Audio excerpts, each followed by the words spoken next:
How many times in your life have things been pretty chill, they're going smoothly, and then your mind, what I call junior, your ego, starts to look for problems?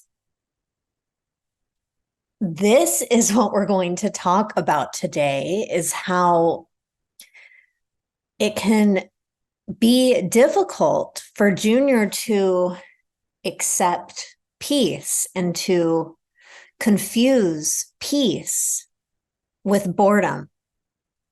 Today, we are going to talk about peace and stillness versus boredom and the status quo. If we have not met before, I am Lauren Kay Wyatt. I'm your psychic, spiritual advisor, pet psychic, and transformational coach. This is Wisdom Wednesday, the spiritual coaching companion to my weekly predictions. If you are on my mailing list, then you know that every Friday I send my mailing list weekly predictions. And what this is advice to let you know what's coming and to navigate with love, trust, and confidence.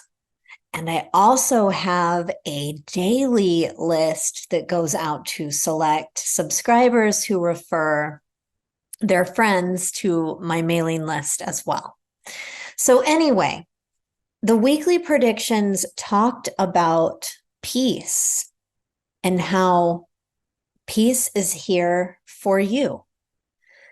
And you may be thinking, Lauren, how could peace possibly be here for me? There's so much pain, suffering, intensity in the world right now. And I will need to agree with you. There is so much happening in the world right now. And guess what?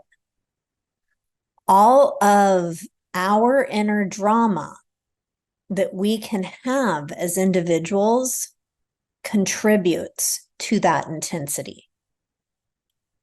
See, while we may not be able to impact global change directly or bring peace directly to these areas that where there is war and where just all sorts of heartbreaking, tragic, unthinkable events are happening, we may not be able to address that directly and immediately solve the problem. But each one of us can support our collective vibration by forming a better relationship with peace. This is the peace within us as individuals. So, if you're in a time and you notice that, wow, things have been pretty peaceful, your junior might go into thinking, oh, what's wrong?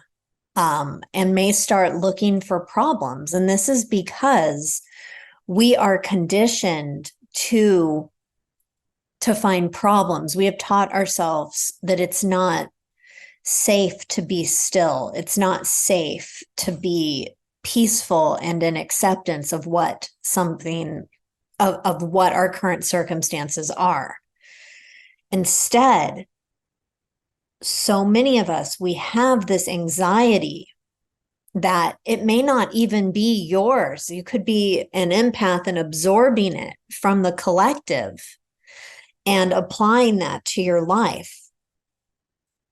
There is a lot of pain in the world. There is a lot of trauma in the world. And And as a collective and as individuals, we are all feeling it on some level.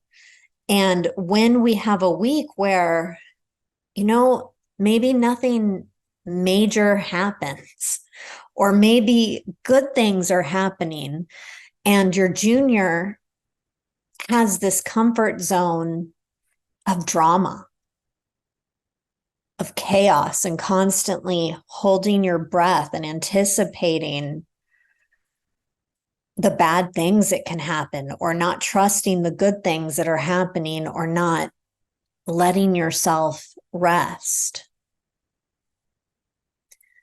Many of us live in a culture where we're taught to hustle and to always be moving, and where resting is looked at as being lazy, where stillness is looked at as wasting time. And all of this conditioning, and how it can program you to not rest when you're tired, to be afraid of stillness, and to not enjoy the peace. What it creates is a sense of impatience, this sense of, oh, I need to keep moving. I can't stop, because if I stop, then it's all over. It can be really overwhelming. It can exhaust your nervous system.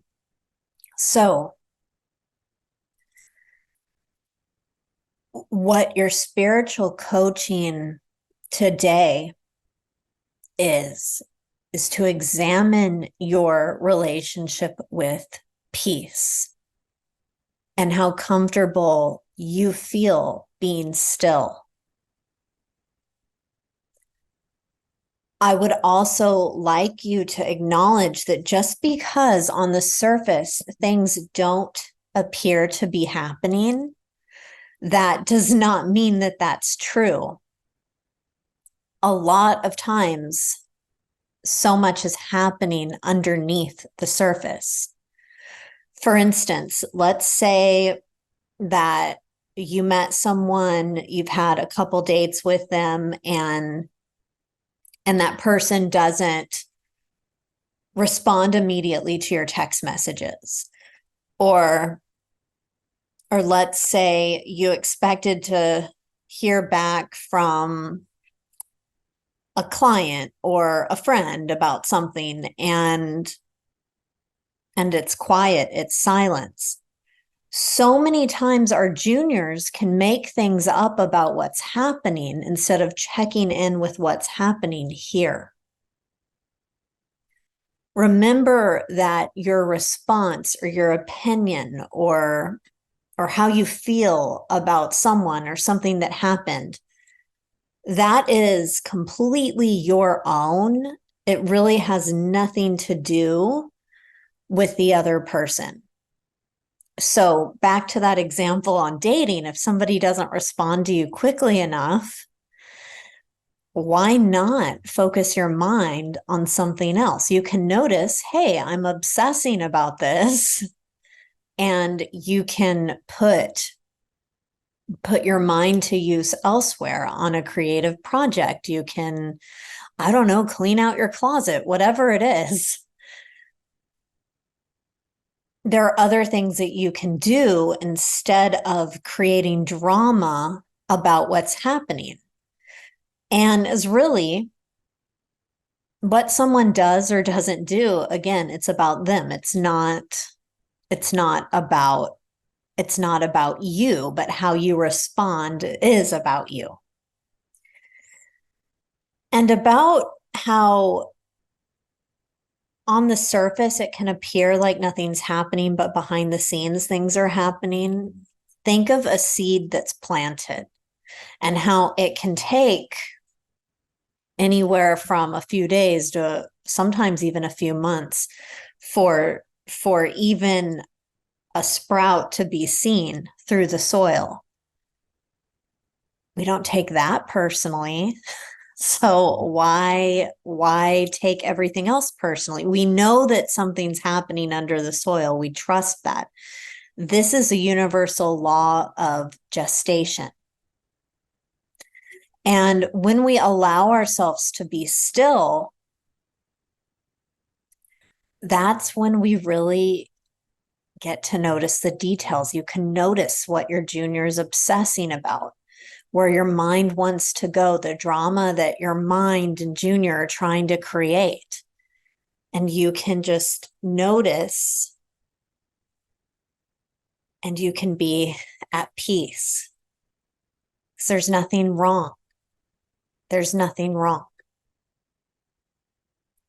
Let that be your mantra this week. There is nothing wrong. All is well. And even if there is an issue, we know that things are happening in the world right now that we don't have control over. We don't have that direct control. Your mind will want to say, no, all is not well. But again, bring it back to you, back to your breath, and back to the truth that right now you are alive for a reason. Your soul chose to come here. You have a unique contribution that you give to the world through your presence. And just for today, you can control what's in front of you by being okay with stillness, or practicing being okay with stillness, and practicing patience and knowing that something is coming and trusting that you are going to know how to respond. It's okay to be still. It's okay to rest, because there will be a time when you will wish that there was more time for stillness. Kind of like how as adults now, we may miss the mandatory nap time that we had as kids. You can give that to yourself now. So thank you for spending time with me today. This was Wisdom Wednesday, the spiritual coaching companion to the weekly predictions. I am Lauren Kay Wyatt, your psychic spiritual advisor, pet psychic, and transformational coach.